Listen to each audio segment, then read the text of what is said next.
नमस्कार मित्रों। मेरे बचपन की एक घटना है। मेरे घर में एक गाय थी। उस गाय का एक बछड़ा था। बछड़ा बहुत ही प्यारा, चंचल, नटखट, बहुत ही सुंदर, मासूम और अबूझ। उसकी आंखें ऐसी भोली थी कि मैं देखता ही रहता।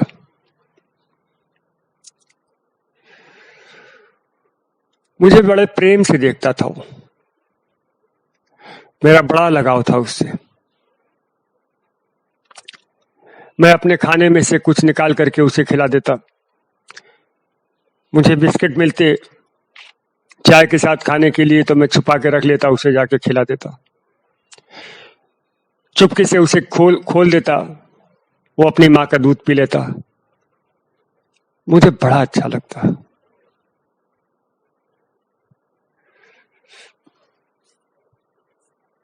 हालांकि बाद में मेरी माँ ने उस बछड़े को, एक पंडित जी थे, उन्हें दान कर दिया। मैंने मना तो किया था, लेकिन मेरी चली नहीं, उन्होंने दान कर दिया। मैं बहुत रोया, बहुत रोया। इसी तरह से कुत्ते के कई बच्चे मैंने पाले, उनसे भी मुझे बड़ा प्रेम रहता था। उन्हें लेकर अपने साथ सोता। इतनी प्रसन्नता, इतना आह्लाद, आनंद, वो तृप्ति अवर्णनीय। दोस्तों, इन मूक प्राणियों से प्रेम करने में जो संतोष, जो सुख, जो तृप्ति, जो उल्लास, जो हर्ष की अनुभूति होती है, उसे वही अनुभव कर सकता है जिन्होंने ये अनुभूतियां पाई हों। मुझे समझ में नहीं आता कि लोग इतने क्रूर कैसे हो जाते हैं इनके प्रति। मित्रों, प्रेम व करुणा, प्रेम व करुणा, ये मनुष्य की सहज वृत्तियां हैं। सहज वृत्तियां मतलब कि इनके साथ वो जन्म लेता है। सहज, साथ में जन्म लिया हुआ, इनके साथ वो जन्म लेता है। जब वो पैदा होता है तभी उसके अंदर ये वृत्तियां रहती है। इन्हें सीखना नहीं पड़ता। प्रेम करना किसी भी प्राणी को, मनुष्य क्या किसी भी प्राणी को सीखना नहीं पड़ता। इसी तरह से जो करुणा का भाव होता है, यह भी सीखना नहीं पड़ता, अपने आप आता है। दोस्तों, आपने भी देखा होगा, मैंने भी देखा है, बहुत सारी जो है शॉर्ट वीडियोस देखी हैं, जिनमें एक शेरनी है जो हिरन के झुंड का पीछा करती है। हिरन भाग जाते हैं, एक छोटा बच्चा उसका पकड़ में आ जाता है। भूखी शेरनी उस पर झपट्टा मारने वाली है, उसे खाने वाली है, लेकिन उसकी प्यारी भोली आंखें देखती है और उसके अंदर प्रेम व करुणा बहने लगती है और वो उसे प्यार करने लगती है। अपने भूख को दबा लेती है, लेकिन उसे खा नहीं पाती। मित्रों, शेर जैसा हिंसक जानवर भी जब प्रेम व करुणा के वशीभूत हो जाता है, प्रेम व करुणा से बंध जाता है, तो मुझे समझ में नहीं आता कि कुछ मनुष्य कैसे इन भावनाओं को कुचल देते हैं। वास्तव में प्रेम व करुणा सीखनी नहीं पड़ती, इसके लिए कोई किताब नहीं पढ़नी पड़ती। हाँ, इन वृत्तियों को, इन भावनाओं को कुचल देने के लिए, मार देने के लिए जरूर ट्रेनिंग लेनी पड़ती है। एक लंबी ट्रेनिंग लगती है, लंबे समय तक प्रैक्टिस करनी पड़ती है, और धीरे धीरे धीरे मन की इन भावनाओं का दमन होता चला जाता है और मनुष्य ऐसा हिंसक हो जाता है कि समझ में नहीं आता कि ऐसा कैसे, कोई व्यक्ति ऐसा कैसे हो सकता है। मैं डॉक्टर अमरनाथ के लेख से कुछ पंक्तियां आपको पढ़ के सुनाता हूं।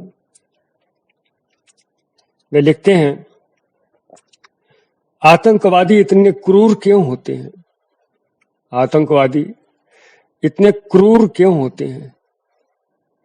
इंसान क्या जन्म से ही इतना क्रूर होता है? जिस व्यक्ति ने कभी किसी प्राणी की हत्या न की हो, उससे एक मुर्गी काटने को कहें तो भी वह न काट पाएगा, किंतु एक बार यदि मुर्गी काट ली तो दोबारा वह बकरा भी काट लेगा, और फिर 2-4 बकरे काटने के बाद उसे मनुष्य काटने में भी हिचक न होगी। आगे वो लिखते हैं, मैंने बकरीद के अवसर पर सैकड़ों गायों को कुर्बानी के लिए बिकते देखा है। उनमें ऐसी गायें भी होती हैं जिनके साथ छोटे छोटे बछड़े बंधे होते हैं। मैंने ऐसी गायों को भी देखा है जिनका थन दूध से भरा होता है, और इनमें से एक एक गाय एक एक परिवार का पालन करने में सक्षम होती है, किंतु धर्म के नाम पर इनको क्रूरता के साथ जिबह कर दिया जाता है। इंसान का जो बच्चा इन मुर्गियों, बकरियों, बछड़ों, भैंसों और गायों को बचपन से ही कटते देखता है और उसमें खुद हिस्सा लेता है, उसके भीतर करुणा जैसे उदात्त मूल्य कैसे बचे रहेंगे? कुर्बानी के नाम पर यह क्रूरता और हत्या की ट्रेनिंग नहीं है तो और क्या है? तो ये डॉक्टर अमरनाथ रहे, जिनके कहने का तात्पर्य ये है, मतलब ये है कि बचपन से प्रैक्टिस करते करते करते करते मनुष्य क्रूर हो जाता है, हिंसक हो जाता है, और फिर उसे जानवर तो क्या, इंसान की हत्या करने में भी हिचक नहीं होती। अब एक शायद अभिनेत्री हो, नाम है सदा सैयद। तो ये एक वीगन है। वीगन क्या होता है? वीगन ऐसे लोगों को कहते हैं जो शाकाहारी होते हैं और इसके साथ ही पशु उत्पादों का उपयोग करने से भी परहेज करते हैं। तो वे कहती हैं कि मुझे वीगन होने पर गर्व है। अपने जीवन के पन्ने खोलते हुए वे कहती हैं, जब मैं एक छोटी बच्ची थी, एक बकरी की कुर्बानी देखने के साथ ही मैंने मीट खाना बंद कर दिया था। बहुत से बच्चों को घर में बंधी बकरियों से बहुत लगाव हो जाता है, लेकिन जब बच्चों के ये 4 पैरों वाले साथी मारे जाते हैं तो उन्हें आघात पहुंचता है। मैंने बहुत कम उम्र में ही यह महसूस कर लिया था कि सभी जानवर जीने की इच्छा रखते हैं और कोई भी अपने अंडे, मांस या दूध के लिए शोषित होना या मरना नहीं चाहता। इसलिए मैं शाकाहारी बन गई। मैं जानवरों के साथ की जाने वाली क्रूरता उतना ही बड़ा पाप मानती हूं जितनी कि मनुष्यों के साथ की गई क्रूरता।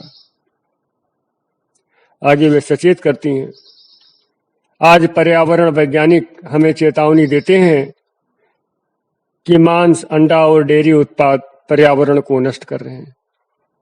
हर साल अरबों जानवरों की फार्मिंग से इतनी ग्रीन हाउस गैस का उत्सर्जन होता है जितना कि पूरे विश्व के परिवहन उद्योग से।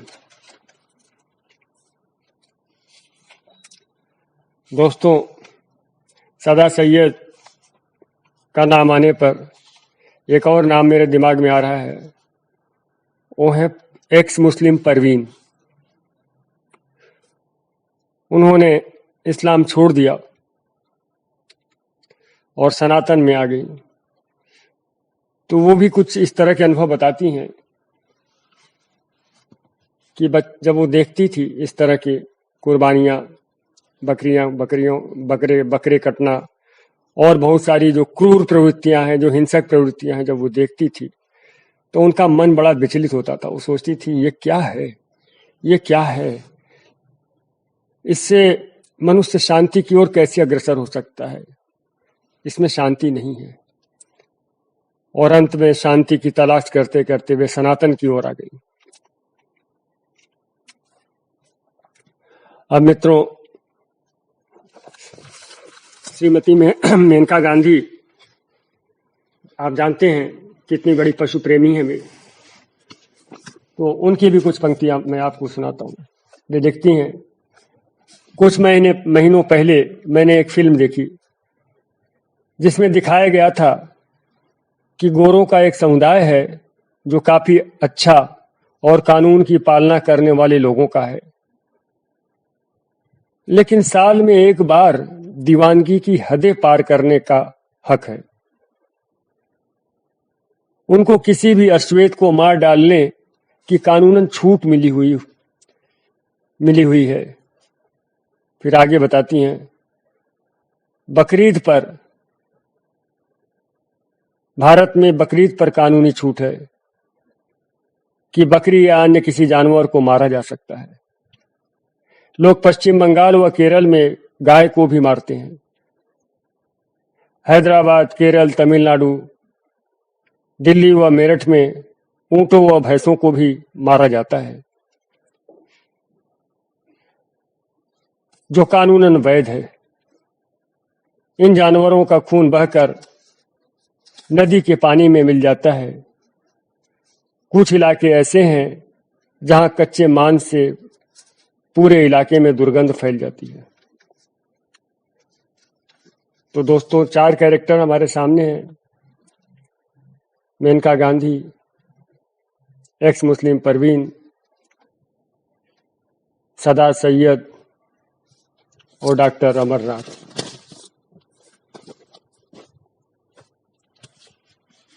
इसमें